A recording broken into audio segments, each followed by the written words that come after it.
आज आपण को एक एमिति कहानी कहबी जो कहानी आपणकर जीवन सारा काम आसब।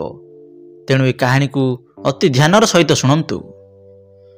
बहुत वर्ष पूर्वे एक छोट नगर थिला। ସେହି ନଗରରେ ଜଣେ ବହୁତ ବଡ଼ ଧନୀ ଲୋକ ଥିଲେ। ତାଙ୍କ ପାଖରେ ଧନ ସମ୍ପଦର କୌଣସି ହେଲେ ଅସୁବିଧା ନଥିଲା। ସେ ତାଙ୍କ ଜୀବନରେ ବହୁତ ସଫଳତା ହାସଲ କରିଥିଲେ। ସେ ଯେଉଁଠାକୁ ବି ତାଙ୍କର ବଣିଜ କରିବାକୁ ଯାଉଥିଲେ ସେଠାରେ ସେ ସଫଳ ମଧ୍ୟ ହେଉଥିଲେ। ସେ ଜୀବନରେ କେବେ ହେଲେ ବିଫଳତା କ'ଣ ଜାଣିନଥିଲେ। ତାଙ୍କର ପିତା ତାଙ୍କୁ ଏମିତି 4 ଗୋଟି କଥା କହିଥିଲେ ଯାହାକୁ ସେ ତାଙ୍କ ଜୀବନରେ ଅକ୍ଷରେ ଅକ୍ଷରେ ପାଳନ କରିଥିଲେ। ସେଥିପାଇଁ ତାଙ୍କ ଜୀବନ ବହୁତ ସୁଖମୟ ଥିଲା। एमिति भाବରେ बहुत दिन कटिगला। धीरे धीरे से धनवान व्यक्ति जनक बुढ़ा हेबाकु लागिले। से एबे जानि सारिथिले जे मोर मृत्यु एबे बहुत पाखापाखि होइगलानी। मोर मृत्यु केबे भी होई पारे। तांकर एक पुत्र थिला जे कि बहुत सादासीधा स्वभावर थिला।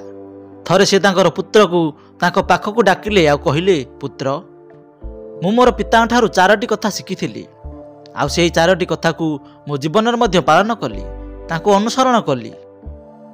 तांकर एही सब कथा पाई मु आज एते सुखी अटे, संतुष्ट अटे, आ एते धनवान मध्य अटे। ना मते कोनसी रोग होईची, ना मते केबे कोनसी धनर अभाव होईची। तेणु मु चाहूची जे तुमे मो ठारू मध्य आगकु बढ़ आ नाम कमाओ। लोक माने तुमको चिन्हंतु, जानंतु। आमर समय किछि अलगा प्रकार थिला, आ तुम समय आउ किछि अटे। एहा परे सेही धनी व्यक्तिटी तार पुत्र को आहुरी पाखकु डाकिला आ कहिला, पुत्र मु आज तुमर दुनियार एमिति 4टी महत्वपूर्ण कथा कहबी जहाँकि मो पिता मते से सब कहिथिले। जेउ कारणरू मु आज एते सफल अटे। जदि से सब कथा तुमे तुम जीवन में प्रतिफलित करि पारिबो तबे तुमे मध्य तुम जीवन में बहुत धनवान होई पारिबो। एतिकी कहि से धनी लोक तार पुत्र को 4टी कथा कहबा आरंभ कला। से कहिले, पुत्र सबुठारु प्रथम कथा हेउची काम को सबु बेले छाईरे जीवु आउ छाईरे आसीबु। द्वितीय कथा निज घर चारिपाखे सबुबेले चमड़ारे बांधि रखिबु। तृतीय कथा खाद्य को सबुबेले मिठा करी खाइबु। आउ चतुर्थ कथा हला निज पत्नी को सर्वदा बांधि करी रखिबु। एतिकी कहिला परे से धनी लोक निश्चित हो जाइथिले जे तांकर पुत्र तांकर सब कथा को निश्चित भाबरे मानिबो। एहा परे से पुत्र पितांकर एही कथा को गोटे पत्र माध्यम रे लिखि रखिला। एहार किछि मास गला परे से धनी लोक जनकर मृत्यु हे गला। पितांकर मृत्यु परे से 4 गोटी कथा को से ता जीवन रे अनुसरण करने को लगिला। सबुठार प्रथम कथा जहाँ तार पिता कहिथिले जे छाईरे जीवु आ छाईरे आसीबु। तेणे से युवक ता घर ठारू दुकान पर्यंत एक टेंट लगाई देला।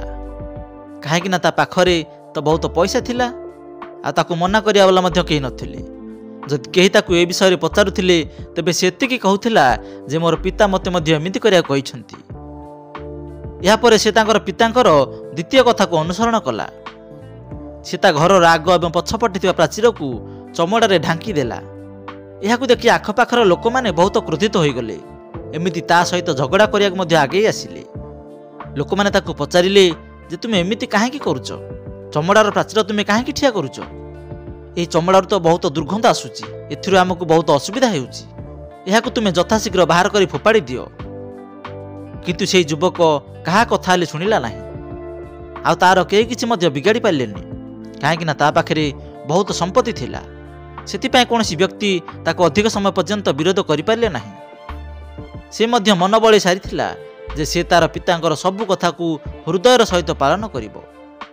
या परे पितांकर तृतीय कथा को पालन करबा को जाई से खाद्य को सर्वदा मिठा करिया को खाइला। तेणु सर्वदा तार पत्नी खाद्य रे किछि ना किछि मिठा व्यंजन प्रस्तुत करुथिला। आ से युवक खाद्य रे सर्वदा मिठा जिनिस खाइबारे लागिला। या परे चतुर्थ कथा हला जे निज पत्नी को सर्वदा बांधि करी रखिबु। तेणु से तार पत्नी को प्रत्येक दिन रस्सी साहाय्य रे बांधि करी रखिला। एही परि भाबे देखु देखु से युवकर जीवन धीरे धीरे बर्बाद हेबारे लागिला। काहेकि ना से तार पितांकर सब कथा को भूल अर्थ बाहर करथिला। आउ से अनुसार से कथार पालन करुथिला।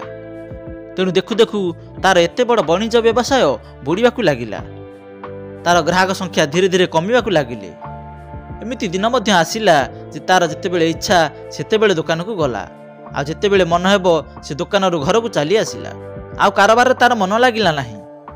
जे वाणिज्य को ठिया करिया पई तार पिता रक्त झाड़ एक कर देइथिले से बणिजक से किछि मास मध्य बर्बाद कर देथिला। जे कारण तार मन सर्वदा अशांत रहुथिला। से बहुत चिंतित रहुथिला। आ तार घरर दुई पार्श्व चमड़ा प्राचीर तैयारी करिथिबारु पड़ोशी माने अशांति होई सेही स्थान छाड़ी चली गले। एमिति कि तार घर को मध्य केही आसिले नाही। तार मित्र एवं बंधुबांधव मध्य तार घर को आसिले नाही। किंतु ताकू एबे मध्य बुझा पड़ु नथिला जे ए सब काहेकि हेउची बोली। सब बेले टेंशन रहुथिला आ मिठा भोजन करुथिला। जे कारणरू तार ओजन दिनकु दिन बढ़िबारे लागिला। आ तार शरीर विभिन्न प्रकार रोग होबाकू लागिला। तार स्त्री को सब बांधि रखुथिबारु तार स्त्री मध्य दिने घर छाड़ी चली जाकू बाहरिला। से तार पत्नी को बुझाइबाकू बहुत चेष्टा कला। किंतु केउ स्त्री को प्रत्येक दिन रस्सी रे बांधि रखिले कोन केहिले ता पाखरे केमिति रहि पारथांता। तेणु तार स्त्री मध्य ताकू छाड़ी तार बापा घर को चली गला। वर्तमान से युवक पाखरे ना थिला तार व्यापार वाणिज, ना तार पत्नी, आ ना तार से बंधुबांधव जे माने पैसा पाई तार आखपाखे सबुले घूरी बुलुथिले। एमिति कि सब प्रकार चिंता टेंशन कारणरू तार स्वास्थ्य मध्य धीरे धीरे बिगिड़बारे लागिला। एही समय मध्यरे से तार पिता को मन पकाई कहिला, पिताश्री तुमे तो मो जीवन को पूरा बर्बाद करदेल। आपणकर से 4 गोटी कथा कारणरू मु आज दांडर भिकारी हो जाइछि। जदि मु आपणक कथा मानि न थांती तेबे मु आज बहुत सुखरे थांती। एहीपरि भाबरे बसी से निज भाग्य को मध्य निंदिबाकू लागिला।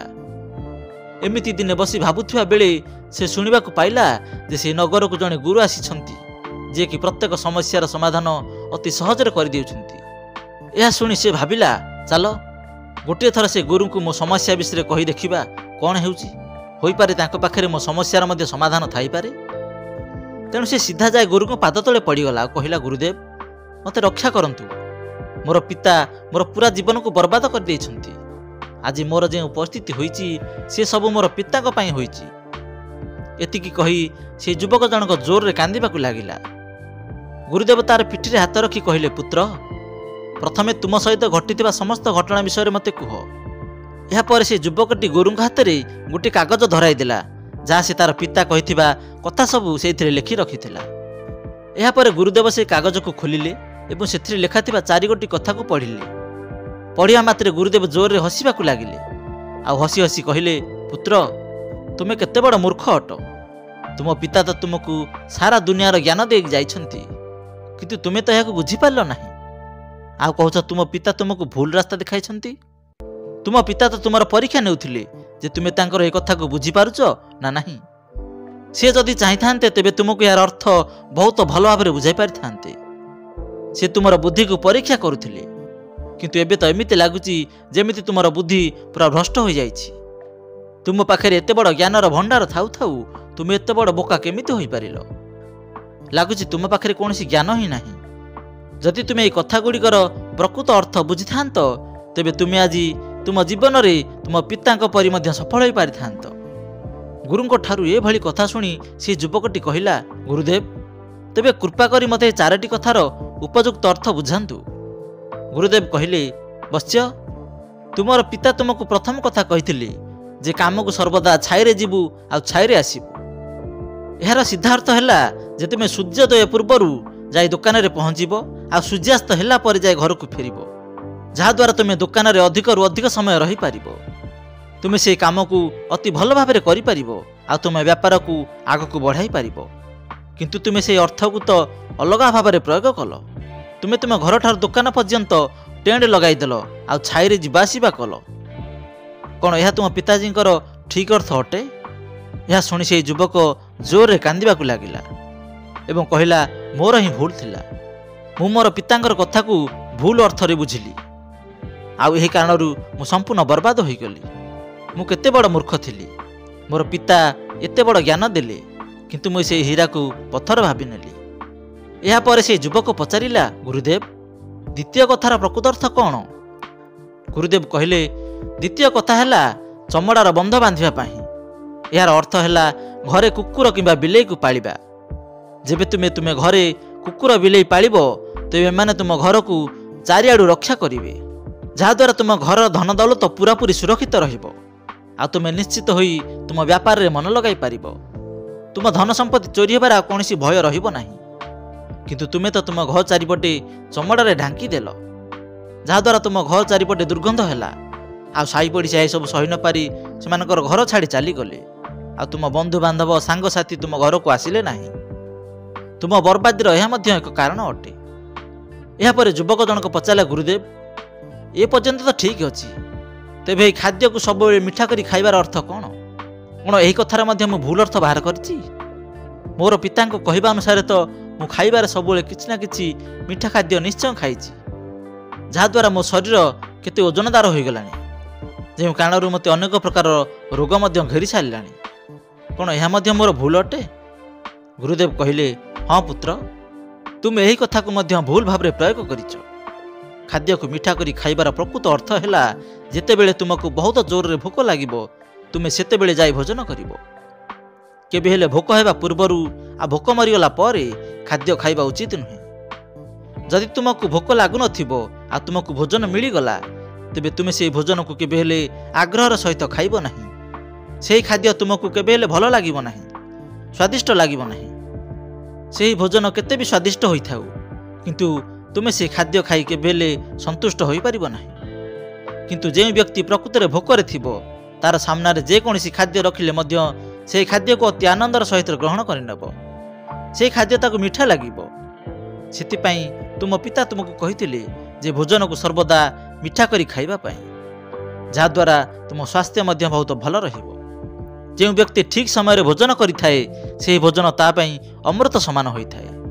ଆଉ ଯାହାକୁ ଭୋକ ଲାଗୁନଥିବ ଆଉ ତାକୁ ସମୟ ପୂର୍ବରୁ କୌଣସି ଭୋଜନ ଦିଆଯାଏ, ତେବେ ସେହି ଖାଦ୍ୟ ତା ପାଇଁ ବିଷ ପରି ହୋଇଥାଏ, ଯାହା ଶରୀର ପାଇଁ କ୍ଷତିକାରକ ହୋଇଥାଏ। କିନ୍ତୁ ତୁମେ ମଧ୍ୟ ଏହାର ଭୁଲ ଅର୍ଥ ବାହାର କଲ। ତୁମେ ପ୍ରତିଦିନ ମିଠା ଖାଦ୍ୟ ଖାଇଲ ଆଉ ତୁମର ଓଜନକୁ ଧୀରେ ଧୀରେ ବଢ଼ାଇବାକୁ ଲାଗିଲ। ଏହି କାରଣରୁ ତୁମ ଶରୀରରେ ବିଭିନ୍ନ ପ୍ରକାର ରୋଗ ମଧ୍ୟ ଦେଖାଦେଲା। ଆଉ ଏହି ଅଭ୍ୟାସ ତୁମକୁ ମୃତ୍ୟୁ ଆଡ଼କୁ ଟାଣି ନେଇଯାଉଥିଲା। ସେଥିପାଇଁ ଆଜିଠାରୁ ତୁମକୁ ଯେତେବେଳେ ଜୋରରେ ଭୋକ ଲାଗିବ, ସେତେବେଳେ ଯାଇ ତୁମେ ଭୋଜନ ଗ୍ରହଣ କରିବ। ଏହା ହିଁ ତୁମ ପାଇଁ ଲାଭଦାୟକ ହେବ। ଏହାପରେ ଯୁବକ ପଚାରିଲା, ଗୁରୁଦେବ, କିନ୍ତୁ ଚତୁର୍ଥ କଥା ତ ଏକଦମ ସଫା ଲେଖା ହୋଇଛି ଯେ ନିଜ ପତ୍ନୀକୁ ସର୍ବଦା ବାନ୍ଧି କରି ରଖିବୁ। ତେବେ ଏହାର ଅର୍ଥ ମଧ୍ୟ ଆଉ କିଛି ଅଟେ ନା କ'ଣ? ଗୁରୁଦେବ କହିଲେ, ହଁ ପୁତ୍ର, ନିଜ ପତ୍ନୀକୁ ବାନ୍ଧି କରି ରଖିବାର ଅର୍ଥ ହେଲା, ଯେତେବେଳେ ତୁମ ଦୁହିଁଙ୍କ ମଧ୍ୟରେ କୌଣସି ମତଭେଦ ହେବ, କୌଣସି ଝଗଡ଼ା ହେବ, ତେବେ ତୁମେ ତୁମ ପତ୍ନୀର ହାତ କେବେ ହେଲେ ଛାଡ଼ିବ ନାହିଁ। ଯେ ପର୍ଯ୍ୟନ୍ତ ଜଣେ ସ୍ୱାମୀ ତା ସ୍ତ୍ରୀ ସହିତ ଥାଏ, ସେ ପର୍ଯ୍ୟନ୍ତ ସେ ସ୍ତ୍ରୀ ପାଖରେ ସବୁକିଛି ଥାଏ। ଯଦି ତୁମେ ସବୁ ପରିସ୍ଥିତିରେ ତୁମ ସ୍ତ୍ରୀକୁ ମିଠା କଥାରେ ପ୍ରେମରେ ବାନ୍ଧି ରଖିବ, ତେବେ ତୁମର ଯେତେ ଅସୁବିଧା ହେଲେ ମଧ୍ୟ, ଯେତେ ମତଭେଦ ଝଗଡ଼ା ହେଲେ ମଧ୍ୟ ସେ କେବେ ହେଲେ ତୁମକୁ ଛାଡ଼ିଯିବେ ନାହିଁ। କିନ୍ତୁ ଏହାର ଅର୍ଥ ଏହା ନୁହେଁ ଯେ ତୁମେ ତୁମ ପତ୍ନୀ ଉପରେ ଅତ୍ୟାଚାର କରିବ, ଗାଳିଗୁଲଜ କରିବ, ତାଙ୍କୁ ମାନସିକ କଷ୍ଟ ଦେବ। ତୁମର ପିତା ତୁମକୁ ଏହା କହିବାକୁ ଚାହୁଁଥିଲେ ଯେ ଯେଉଁମାନେ ତୁମ ସହିତ ସମ୍ପର୍କରେ ଅଛନ୍ତି, ସେମାନଙ୍କୁ ତୁମେ ସମ୍ପର୍କ ଡୋରିରେ ଏମିତି ବାନ୍ଧି ଦିଅ ଯେମିତି ସେମାନେ ସବୁ ପରିସ୍ଥିତିରେ ତୁମ ହାତକୁ କେବେ ହେଲେ ଛାଡ଼ିବେ ନାହିଁ। ସବୁ ସମ୍ପର୍କ ବାନ୍ଧି ହୋଇ ରହିବ। ଏହି ଭୁଲ ତ ତୁମେ କରିଥିଲ। ତୁମେ ତୁମର ପତ୍ନୀକୁ ବାନ୍ଧି କରି ରଖିଥିଲ, ଆଉ ସେ ତୁମକୁ କେମିତି କ୍ଷମା କରିପାରିବ? ଏହି କାରଣବଶତଃ ସେ ତୁମକୁ ଛାଡ଼ି ଚାଲିଗଲେ। ତେଣୁ ତୁମେ ତୁମ ପତ୍ନୀକୁ କ୍ଷମା ମାଗିବା ଉଚିତ। ଏହାପରେ ଗୁରୁଦେବ କହିଲେ, ବତ୍ସ, ଏହା ଥିଲା ସେହି 4ଟି କଥା ଯାହା ତୁମ ପିତା ତୁମକୁ ବୁଝାଇବାକୁ ଚେଷ୍ଟା କରିଥିଲେ। କିନ୍ତୁ ଏବେ ମଧ୍ୟ ତୁମ ପାଖରେ ସମୟ ଅଛି। ଯଦି ତୁମେ ଏହିସବୁ କଥାର ସଠିକ୍ ଭାବେ ଅନୁସରଣ କରିବ, ତେବେ ତୁମେ ତୁମ ଜୀବନରେ ସବୁକିଛି ହାସଲ କରିପାରିବ, ଯାହା ସବୁ ତୁମ ପାଖରୁ ଚାଲିଯାଇଛି। ଏହିସବୁ କଥା ତୁମ ସବୁ ସମସ୍ୟାର ସମାଧାନ ଅଟେ। ଏହାପରେ ଯୁବକ ଜଣକ ନିଜର ଭୁଲ ବୁଝିପାରି ଗୁରୁଙ୍କ ଠାରୁ ବିଦାୟ ନେଲା, ଆଉ ତାର ପିତାଙ୍କ କଥା ତା ଜୀବନରେ ପ୍ରୟୋଗ କରି ଏକ ନୂଆ ଜୀବନର ଆରମ୍ଭ କଲା। ବନ୍ଧୁଗଣ, କେମିତି ଲାଗିଲା ଏ କାହାଣୀ? ଆଶା କରୁଛୁ କାହାଣୀରୁ ମିଳିଥିବା ଶିକ୍ଷାକୁ ଆପଣ ମଧ୍ୟ ଆପଣଙ୍କ ଜୀବନରେ ପ୍ରୟୋଗ କରିବେ। ଭିଡ଼ିଓ ଭଲ ଲାଗିଥିଲେ ଲାଇକ୍ ସେୟାର କରିବା ସହିତ ଆମ ଚିନ୍ତନ ଟିଭିକୁ ପ୍ରଥମ ଥର ଦେଖୁଥିଲେ ସବସ୍କ୍ରାଇବ୍ କରିବାକୁ ଜମାରୁ ଭୁଲିବେନି। ପୁଣି ଦେଖାହେବ ଆଉ ଏକ ସୁନ୍ଦର ଜ୍ଞାନବର୍ଦ୍ଧକ ଭିଡ଼ିଓ ସହିତ। ସେ ପର୍ଯ୍ୟନ୍ତ ଦେଖୁଥାନ୍ତୁ ଚିନ୍ତନ ଟିଭି। ଧନ୍ୟବାଦ।